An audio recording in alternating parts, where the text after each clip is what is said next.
Hey, my name is Ralph and I'm a Flexfilm. And today in this video, we're going to tint a Chevrolet truck. It's a really simple truck, but the focus of this video is how we're going to tint it.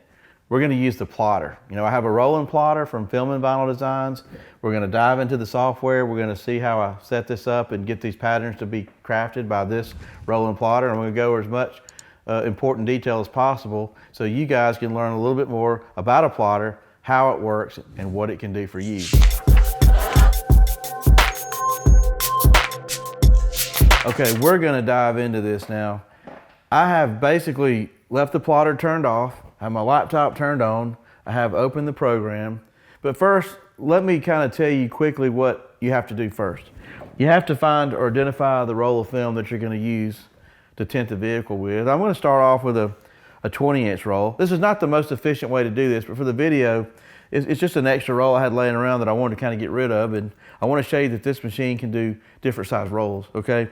But what you got to do is you got to take a roll like this and you've got to lay it on the back of the machine on two bars that both spin, and then you've got to thread the machine.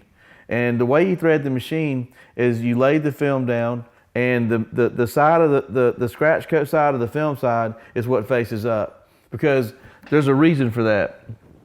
When we pull it through and we set everything up, this little blade right here is actually going to scratch the window film surface and not go all the way through to the bottom side, which is the release liner. Okay, if you put your finger underneath the blade, it'll just kind of scratch you. It's not really sticking out, or it's not going to cut all the way through the film. I'll go into more detail about this after we cut the patterns, and then I begin to do what I do next to prepare the patterns for installation on the truck. But first of all, let's just do something real simple. I've already threaded the film through the back, and I clamped the rolls down, and I lined everything up so that everything's going to be straight and on track. And then once I do that, I turn the machine on. Once it comes on, I have to hit this enter button, and what it'll do is it'll what they call scan the media. See, right now it's going to scan to see what I have in there. Do I have a 36-inch roll or a 40, or in this case I have a 20-inch roll, okay? Once it knows what's in there, because there's little sensors on the plotter and it does the scanning process.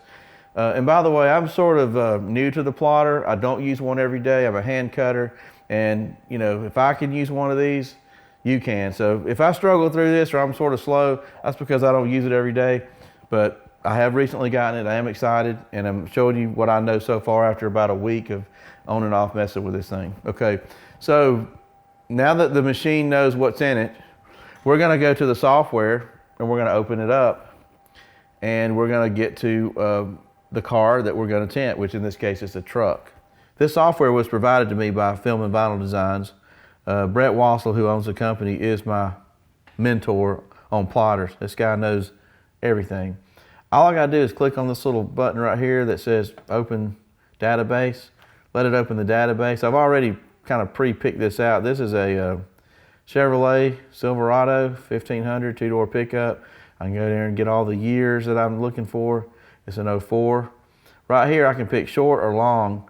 The short patterns are pretty much even with the bottom of the glass, and the long patterns are about 3/8 of an inch below the seals. That's pretty much all there is to it. I'm sure there can be some more details. Right here is a little preview of the patterns that are in the menu, which I'm going to open up.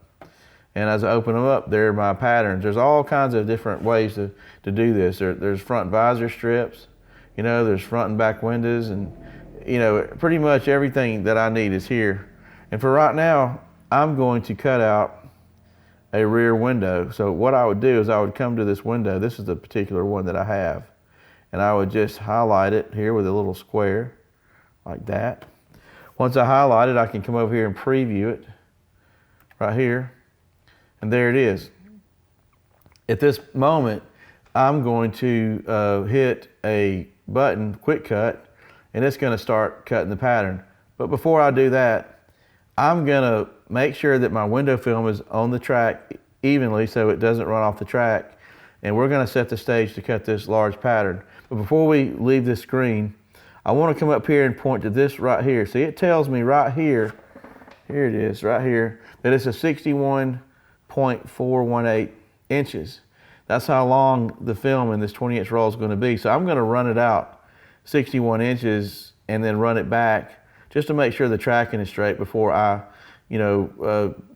potentially waste a good piece of film, and there being a tracking issue. So here we go. But once I got the film in there evenly, I always like to run it out the 61 inches just to make sure the tracking is going to be like I want it to be.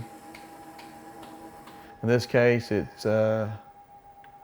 looks good, so I'm going to leave it at that. I'm going to go backwards and see if it stays on the track good. Now, there are guys that can do this, and they don't go through all these steps. They've got their plotters really figured out, and I'm not there yet, man. I'm very cautious. I want to make sure I don't make any mistakes or waste any film just until I get more comfortable with everything. Okay, now that we've got our film lined up and we've done a test run and everything's straight, it's on track. We've got the pattern up of the back window of this truck. It is a solid back window. Now we're ready to hit cut. So right now we're actually going to be cutting the pattern.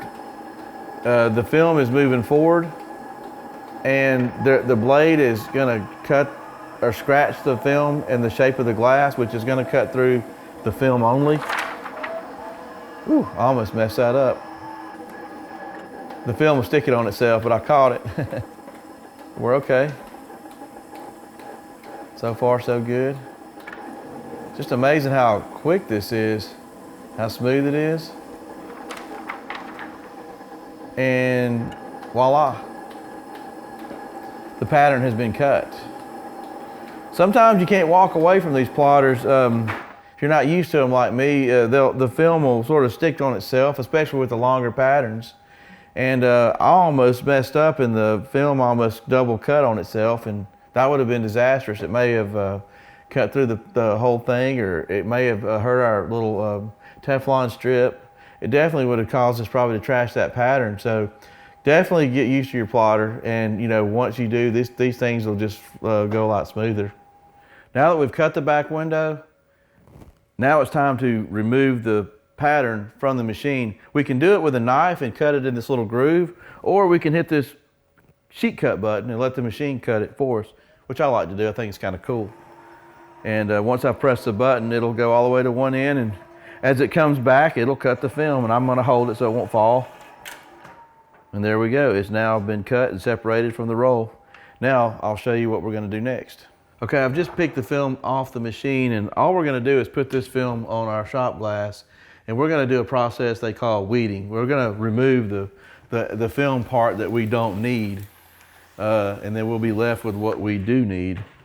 So I'm just going to carefully put the film on here. And that's a pretty big window here. It's long. It was 60 inches, 61 or something.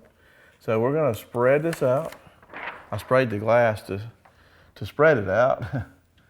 I'm going to come over here and pick a corner. I guess I'll pick this one to start with. I'm just separating the liner. See, the liner's on the bottom here, and so the actual film is on the top. It's kind of cool how we just come through here and pick out the void, or the film we don't use, and we pull it away.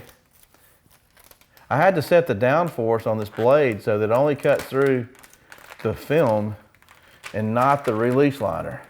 This was the weirdest thing for me.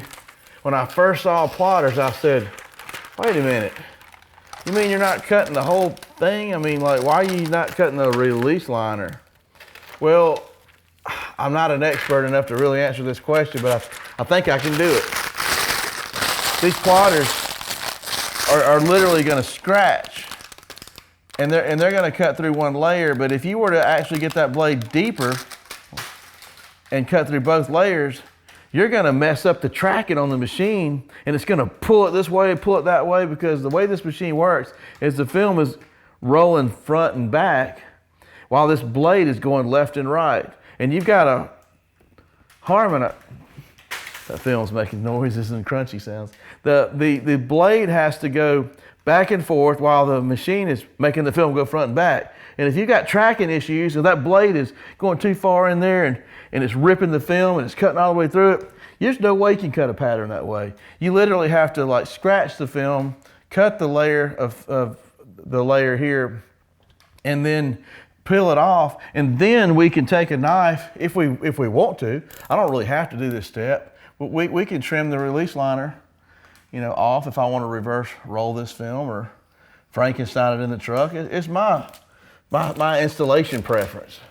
I had a little bit of a problem here where it didn't seem like it really was wanting to separate, which is okay. This is just a back window. It's given me about 1/8 or maybe even 1/4 of an inch to play with, so I can just manually cut this little part off right here. I probably didn't have my blade set right, you know, or something was going on with my tracking that maybe didn't cut this very well.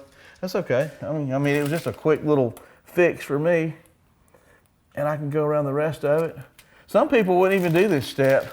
I mean, I'm gonna do all the steps, and you know me, I don't leave anything out. Now there's my back window. It's ready to put on. I can put it on any way I want. So I didn't have to cut that. I just want to point something out. I didn't have to get in the back of that truck. I didn't have to run my blade across the back. I didn't have to get somebody to hold the light for me.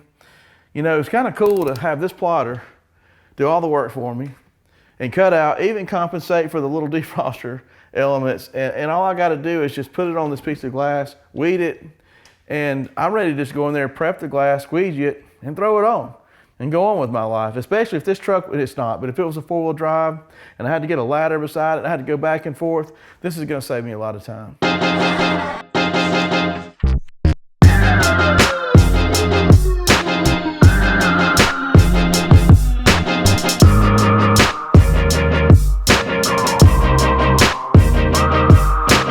Now putting that back window on, using this plotter to do all the work for me was easy peasy.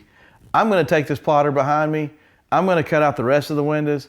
I'll bet you in about 25 minutes I'll have the rest of this truck knocked out. I'm not even gonna have to screw around with doing this visor strip on the outside of the truck or even cut on the outside of the truck at all. Plotters are cool, man. I'm starting to warm up to them. Maybe you will too.